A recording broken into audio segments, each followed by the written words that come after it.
Hola, muy buenas noches, bienvenidos a Debate 22. Este día vamos a platicar sobre el miedo y la certeza en circunstancias generales, pero por supuesto abocándonos a esta crisis sanitaria que estamos viviendo por el COVID-19. Para ello vamos a platicar con Mariana Trujillo, ella es psicóloga, maestra en psicología y especialista en trastornos de ansiedad. Mariana, muy buenas noches, te saludamos hasta Argentina, donde estás viviendo actualmente y estás en una cuarentena obligatoria. Buenas noches.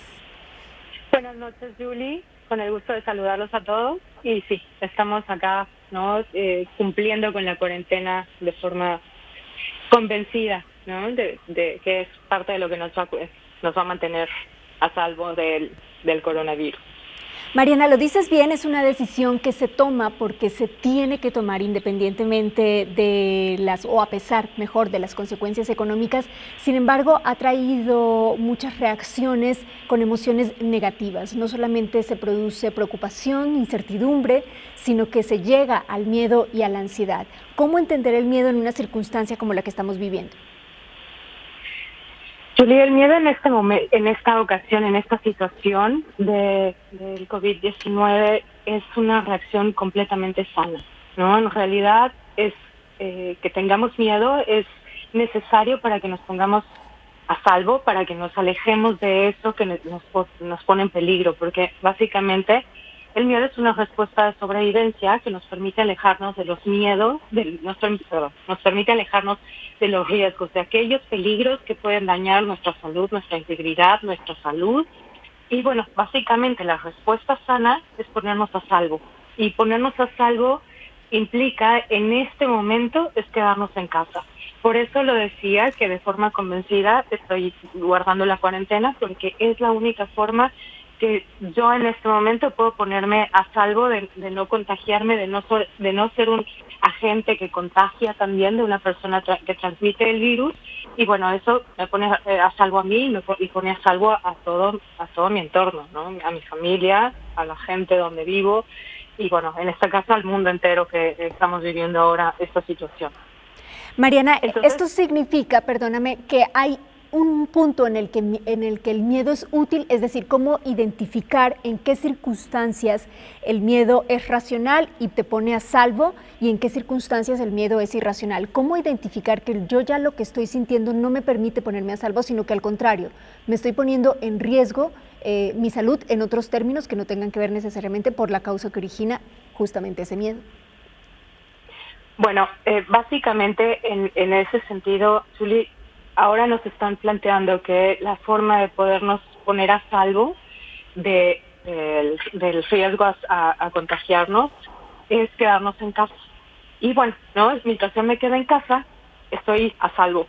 El problema es que si yo estando en casa, donde se supone estoy tomando las medidas de higiene necesarias que me van a permitir mantenerme a salvo, a pesar de ello yo pudiera seguir sintiendo miedo y estar preocupada de que ya me contagié, de que ya me voy a morir ante ni siquiera tener ningún tipo de síntomas. O con un pequeño dolor de garganta que a todo el mundo nos ha dado y yo ya estar pensando que me voy a morir. O estar pensando en lo que me va a pasar a nivel económico o a nivel de voy a perder, en todas las pérdidas que pudiera yo tener a partir de esto, pero que básicamente no son reales en este momento, ¿no? O que son secundarias, básicamente. Entonces, que yo le dé más importancia a esas otras pérdidas reales o imaginarias, eso ya me está metiendo en problemas, porque no me está permitiendo mantenerme a salvo, no me está permitiendo mantenerme en casa, tranquila, sabiendo que esa es la forma en la que me estoy protegiendo. Y entonces, ¿qué sucede? Empiezo a generar más miedo, con el cual mi cuerpo se pone en riesgo a enfermarse. Me bajan defensas, ¿no? Básicamente el estar preocupada constantemente, el estar con miedo constante, van a bajar mis defensas, me voy a terminar desgastando, me puedo enfermar y no nada más eso, puedo generar un trastorno de ansiedad, puedo generar un miedo, una obsesión por más riesgos de los que en este momento tenemos. Antes de que nos expliques de qué manera se podría controlar eso para no llegar hasta el trastorno de ansiedad, ¿por qué la incertidumbre, Mariana, y lo estamos viviendo hoy todo el mundo, produce tanto miedo? Básicamente, Julia, es uno de los procesos mediante el cual se activa. A diferencia del miedo, el miedo es ante un peligro que está ahí, ¿no? Allá afuera hay un tigre suelto y me tengo que poner a salvo, me tengo que poner donde el tigre no pueda pasar, porque esa es la única forma en la que, ¿no?, puede no hacerme daño. Y ese es el miedo. Hay un riesgo real allá afuera del COVID-19 y nos podemos enfermar. Pero la incertidumbre tiene que ver con la ansiedad. ¿La ansiedad qué significa? Es la posibilidad de peligro. Y lo que va a suceder es que me va a poner en un sistema de alerta, en un sistema de alarma, para que mi cuerpo reaccione y me permita decidir qué es lo que hago. O salgo corriendo, me quedo quietecita para ver si el peligro pasa, o me voy y me enfrento y lucho contra ese peligro. Que justamente en estos momentos no hay nada contra cuál luchar, ¿no? Es miedo, nos tenemos que tener, es un miedo ante una situación, ante un peligro real que me tengo que quedar guardada en casa. Mientras yo me mantenga ahí, estoy a salvo. Pero, ¿qué pasa con la gente que está ante esta incertidumbre? La incertidumbre implica que hay más riesgos, que hay posibles riesgos. ¿Y qué sucede? Me mantiene en ese estado de alerta. Pero el problema en este momento es que ese estado de alerta no me lleva a hacer nada. No puedo hacer nada. No puedo solucionar en este momento nada de aquellos riesgos en los que yo estoy pensando que van más allá de el virus en este momento, ante el cual me estoy protegiendo. Claro, entonces, Mariana, es muy interesante. Perdóname, es muy interesante lo que dices porque leíamos una entrevista con un filósofo que fue publicada en un medio español y él decía, yo viví la guerra, pero en la guerra tú sabías cuál era el mal, cuál era el riesgo y de dónde surgía el temor. Surgía del mal, surgía de que tú veías explotar una bomba, surgía de que tú veías morir la gente. Pero esto que estamos viendo, al menos él lo planteaba así, nunca lo hemos vivido. Yo nunca he sentido esta incertidumbre porque no sé dónde está el enemigo. Es un virus que no veo y que a muchas personas probablemente si no les toca de manera cercana de que afecte a algún familiar o a alguien conocido, tampoco lo van a ver. Y ahí está la incertidumbre que no solamente es real, sino también, bueno, en sus términos filosóficos, pues va mucho más allá, ¿no? En el ser. Sí, Julie, pero a ver, este planteamiento de justamente ante el virus y esta incertidumbre, porque justo lo desconocido nos genera incertidumbre, lo desconocido y lo riesgoso, obviamente, o sea, con mucho mayor grado nos va a provocar ansiedad, nos va a provocar miedo. ¿Por qué la incertidumbre provoca estas reacciones? Bueno, pues es porque justamente nosotros estamos preparados para lo que conocemos, ¿no? Estamos preparados, nos hemos ido adecuando a responder a los requisitos de nuestro día a día, tenemos una rutina ante la cual hacemos que las cosas funcionen, resuelvo muchos problemas. Uy, hola. Sí, te escuchamos, Mariana. Perdón, es que se perdió la imagen. Entonces, lo que te estaba diciendo, perdón, Julie, que me desconcentré. Yo voy resolviendo en el día a día, tengo una forma de poder ir resolviendo los problemas, mi entorno se va volviendo conocido y al principio algo nuevo me puede costar un poco de trabajo, pero me sigo enfrentando y lo resuelvo. Mariana, permíteme, vamos a hacer una pausa, vamos a tratar de terminar de solucionar estos problemas técnicos que tenemos en este momento y volvemos con estas respuestas que nos estás dando cuando regresemos de la pausa comercial. Ya volvemos.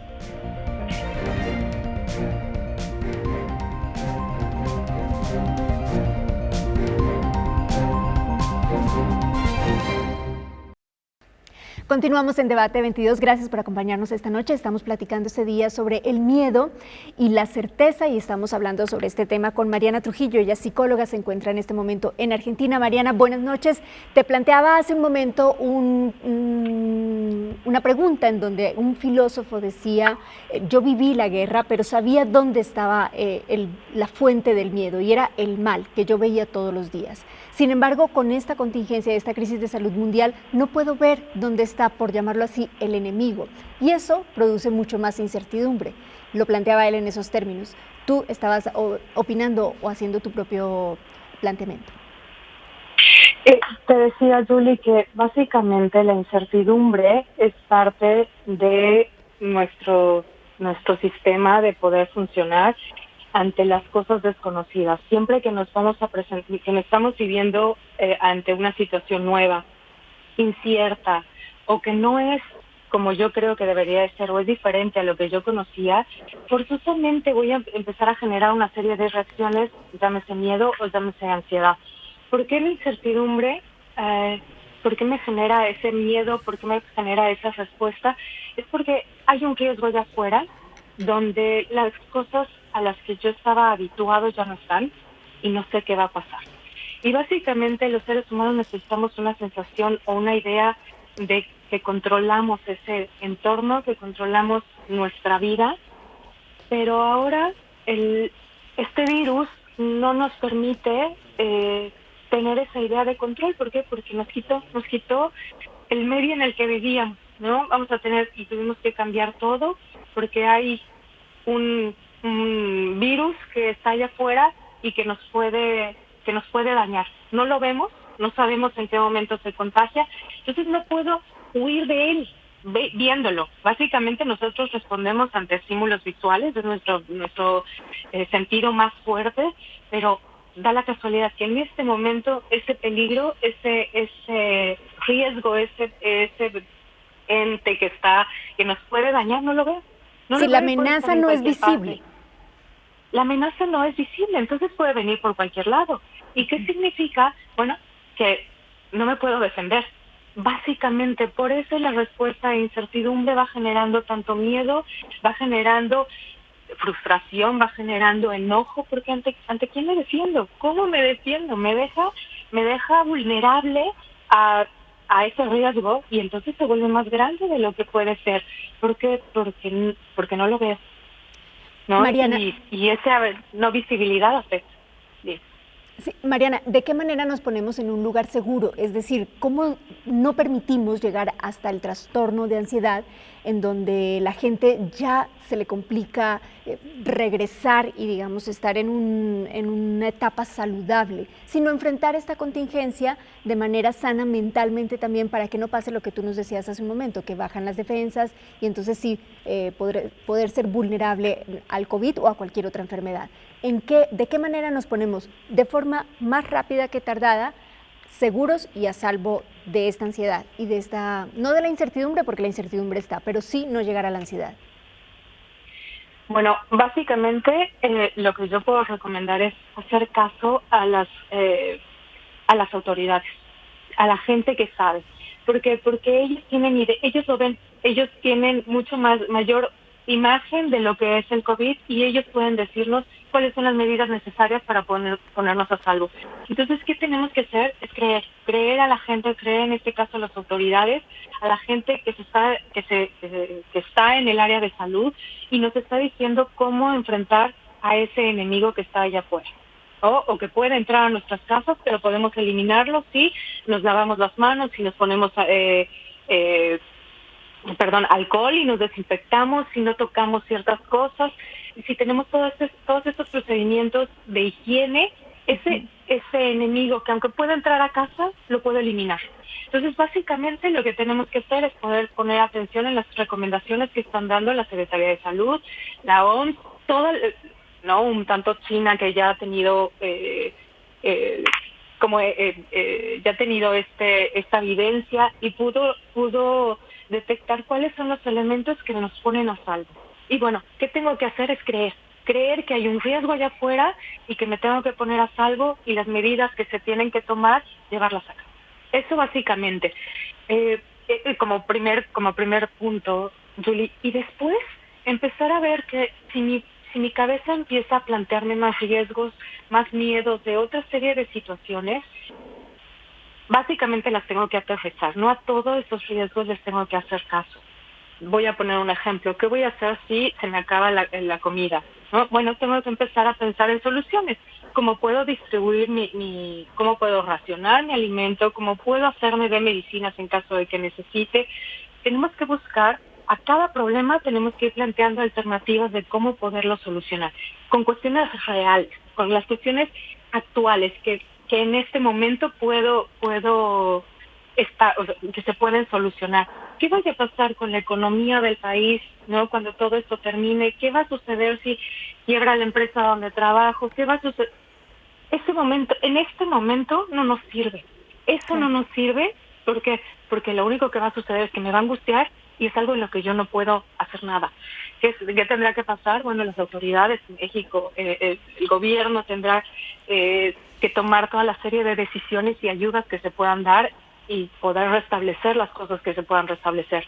Pues en este momento hay ciertas cuestiones en las que yo no puedo hacer absolutamente nada, que no me sirven porque me pondrían en riesgo yo intentar no quedarme sin dinero y salir y entonces ponerme en riesgo allá afuera, ¿no? Bueno, puedo ganar algo de dinero, pero me estoy enfermando, ¿y de qué me va a servir? Entonces, básicamente es jerarquizar, Julie, es poder entender cuáles de esos problemas son reales y son necesarios de resolver en este momento y cuáles no. ¿Cuáles tenemos Mariana, que dejar para después? Hay hay muchas maneras de reaccionar ante una crisis como la que estamos viviendo, pero quisiéramos que nos platicaras qué hay detrás o qué hay en la psicología de las personas que reaccionan de dos maneras. Uno, una persona que reacciona asertivamente, no solamente digamos en crisis como la del COVID-19, sino por ejemplo en los sismos.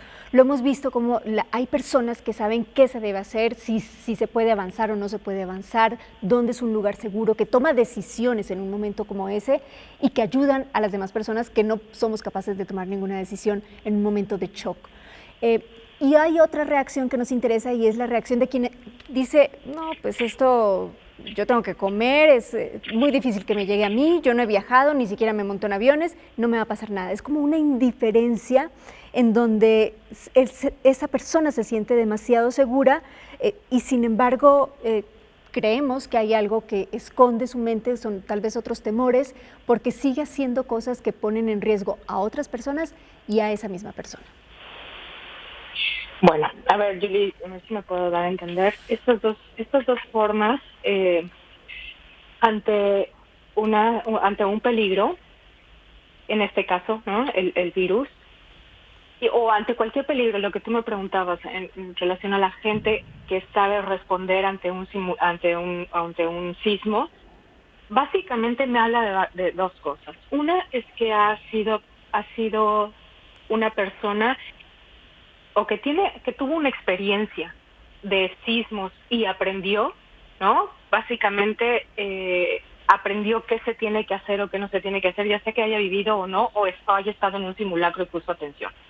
¿Y qué significa? Está su cabeza entrenada para dirigirse hacia la búsqueda de soluciones. ¿Y qué va a suceder? Va a recordar todos esos elementos que aprendió y que por lógica lo pondrían a salvo.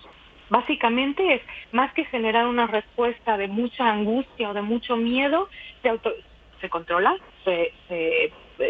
no deja que ese miedo lo invada. ¿Y qué sucede? Puede pensar de cuáles son las soluciones para ese problema, llámese sismo, en este caso el virus o cualquier otro peligro. Básicamente es no dejarnos llevar por el miedo. No solamente pensar en el peligro, y eso va haciendo que mi emoción vaya subiendo cada vez más y no me deje pensar. Entonces solo tenga reacciones impulsivas que no sirven de nada y que me ponen en riesgo. Como en un sismo, la gente cuando genera tanto miedo ante una amenaza real, toma decisiones que no son adecuadas y se deja llevar por el miedo. Se empiezan a empujar, se van por lugares que no deberían, en lugar de poner atención y recordar cuáles son los lugares que me han dicho en los que puedo estar a salvo. Recordar dónde están las salidas de emergencia, claro. etcétera. Mariana, te proponemos que continuemos con la respuesta regresando de una pausa. Tenemos que hacer un corte y ya volvemos. Vale.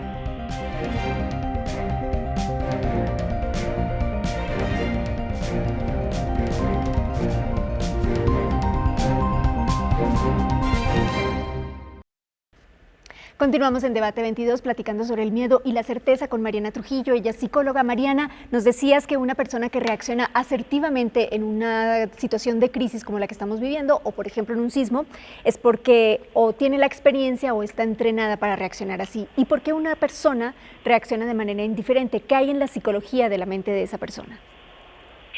¿Qué está pasando más bien en esa persona, Julie? Te puedo decir, porque no sé si podría hablar de cuestiones ya más a profundidad de personalidad, pero en este caso implica una negación.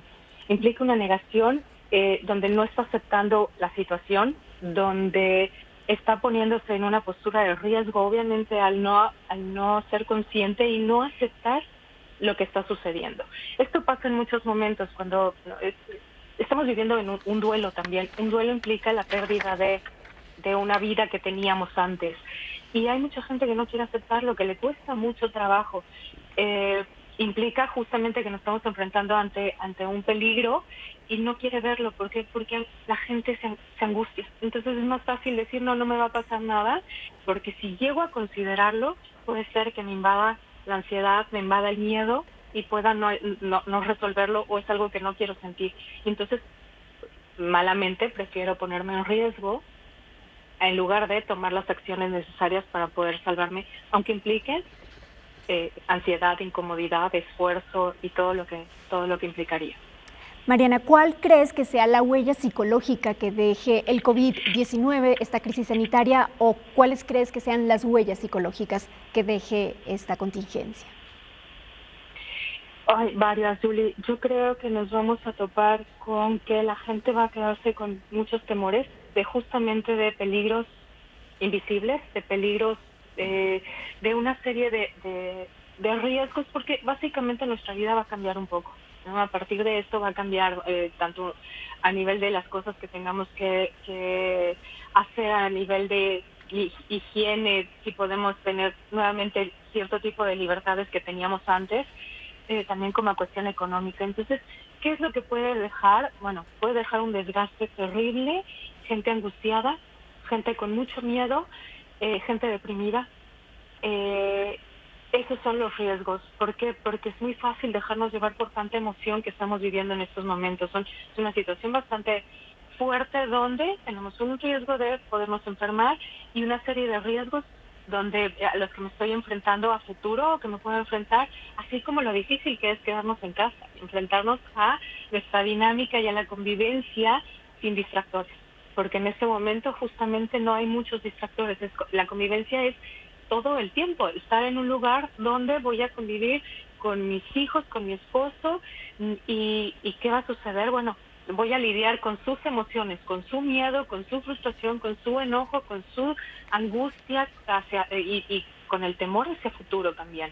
Entonces, ¿qué sucede? Son muchas las emociones que se están manejando desde cada uno de nosotros, así como con quienes vamos a entrar en contacto. Entonces, ¿qué puede suceder? Podemos enojarnos muy fácilmente, estar de forma irritable en este momento, y esto aunado con miedo y ansiedad, bueno, va desgastando a las personas, y si no nos cuidamos, podemos entrar en un periodo depresivo, en un estado depresivo. ¿Qué podemos hacer, Julie? Y a mí sí me gustaría dejar como muy, muy específico, es que la gente se vuelva consciente de sus pensamientos y los escoja. Y se entrene porque este es el momento, así como nos entrenamos en un simulacro, este es el momento de podernos entrenar para regular nuestras emociones, para dirigir nuestros pensamientos, para ser consciente de ellos y poder corregirlos, los que no nos ayuden. Entonces, así como podemos ponernos ansiosos y deprimirnos, también podemos mantenernos saludables con una serie de rutinas en casa, con una serie de actividades, con objetivos de ponernos, porque todo el mundo tenemos cosas pendientes en casa o en el lugar donde estemos que podamos resolver, que podamos aprender, libros, ¿no? Esperándonos seguramente dejamos pendientes. Convivencia, la convivencia va a ser muy buena, ¿no? Hace muchísimo tiempo que me parece que ya no hay tanto los juegos de mesa que podría la gente empezar a hacer, platicar, ¿no? Platicar de cosas diferentes a lo que lo que está sucediendo en este momento, y ser creativos para generar una mejor convivencia en casa y conmigo mismo, porque también, empieza por nosotros mismos. Mariana, ya para terminar, tú nos acompañaste hace algunos meses aquí en Debate 22 en el estudio y platicábamos sobre el poder o la psicología de los poderosos. En esa ocasión nosotros te preguntamos cuál sería hoy en día algún elemento de manipulación de poder importante, y te planteamos, por ejemplo, el consumismo, el sexo, el miedo, y tú respondiste el miedo. hoy en día es la principal herramienta de manipulación. A partir de esa respuesta que nos diste, ¿tú crees que hay alguna forma de interpretar el miedo, la incertidumbre que se vive por el coronavirus como una manipulación? ¿O quién podría aprovechar este miedo por la enfermedad de una forma en que podría ser dañina porque estaría aprovechándose de otros manipulándolos? Bueno, se le puede manipular cualquier persona que utilice mi miedo para conseguir algo, ¿no?, en su beneficio y no en el de ambos. Pero yo no nada más, en esta ocasión me preguntabas de cuál era el factor de manipulación y yo te decía el miedo, pero más bien me quedé corta porque en realidad es cualquier emoción que intensifique. Puede ser el miedo, puede ser el enojo, puede ser, ¿no?, cualquier emoción, básicamente. Eh, pero el miedo es el más fácil. Es bien fácil en este momento y en cualquiera generarnos miedo. ¿Por qué? Porque yo te quito algo que tenías, ¿no?, y empiezo a sentir miedo. Cualquier persona que hemos perdido algo, ¿no?, nos da una sensación de temor de qué voy a hacer sin eso que perdí, sin eso que ya no está. ¿Y quién se puede aprovechar, Julie? Cualquier persona que quiera dirigirnos hacia algo en lo que no estemos convencidos y que nos esté planteando una solución mágica, una solución que solamente le convenga a una persona, que no contemple que pueda ser que en estos momentos no veamos por una sociedad que solamente podemos sobrevivir con que tomemos en cuenta todos. Si alguien saca provecho de esto solamente utilizando su bienestar o para su bienestar, bueno, no debemos de creerlo, pero para eso tenemos que estar bien conscientes y no dejarme llevar por el miedo, porque cualquiera puede hacerlo, cualquiera que me quiera vender algo, cualquiera que me quiera quitar algo, podemos estar muy vulnerables a que me generen más miedo y por ello yo voy a actuar de esta otra forma. Entonces, ¿qué es importante? Que yo sea responsable de mí mismo, ¿cómo? No dejándome llevar por un miedo excesivo y que empiece a buscar yo mismo las soluciones a los problemas que pueda tener. Mariana Trujillo, muchísimas gracias por acompañarnos esta noche y por explicarnos tan profundamente todo lo que tiene que ver con el miedo, la certeza, la incertidumbre, la preocupación, todo relacionado con el COVID-19. Gracias, buenas noches. Gracias, Julie. Gracias.